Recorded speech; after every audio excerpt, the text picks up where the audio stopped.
Not every good genealogical resource is indexed and available from a major genealogy website, or orderable from the Family History Library, or requestable via interlibrary loan. Sometimes you need to dig. Major genealogical societies and local historical societies are also useful repositories, and these groups often have niche sources that are too costly for the major websites to obtain. Most of the time, you won't really know what these smaller repositories have unless you visit, or hire someone to visit for you. The Daughters of the American Revolution are an exception, and in this video, I'll show you the resources you can obtain from that site. There are three main sources to look at in the DAR's Genealogical Research System, or GRS. The first is the Genealogical Records Committee Search, or GRC search. As I understand it, the various DAR chapters around the country visit churches, graveyards, and other repositories to transcribe their registers. These are then reported into DAR headquarters and indexed in the GRC. For example, I spent quite some time trying to prove that a Jeremiah Van Fleet from Ohio married a woman named Margaret Armstrong. But at the time, I couldn't find any records to prove it. Searching for Jeremiah in the GRC, I get two results, one showing wedding records. If you click on the page number, you can see the other names on the page. And look at that, there's a Margaret Armstrong. I ordered the report, and it confirmed that Jeremiah married Margaret Armstrong. Of course, it's been 5 years, and that record is now easily available on Ancestry.com, but you get the idea. The second type of information is the Ancestor search, which will get you secondary sources, genealogies with citations. Let's search for Bernard Slow.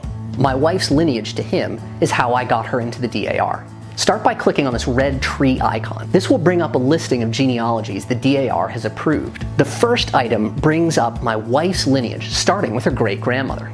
The second is that of another member.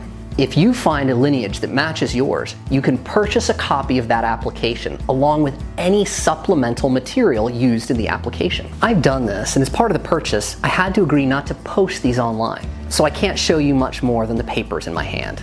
These are two lineages connecting to James Chew, a major in the Virginia militia stationed in the backcountry. This handwritten application is from 1920, almost 100 years old. It doesn't contain a lot of detail proving the lineage, with just a reference to James Chew's estate settlement, which I've seen. It doesn't actually name any of his children.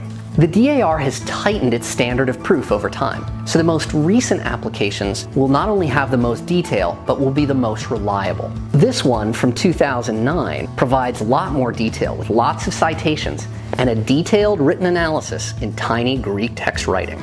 I recommend buying all the lineages and supporting documentation, but if you don't want to spend that much cash, pick the lineage with the highest member number. Member numbers are assigned sequentially, so the higher the number, the more recent the application.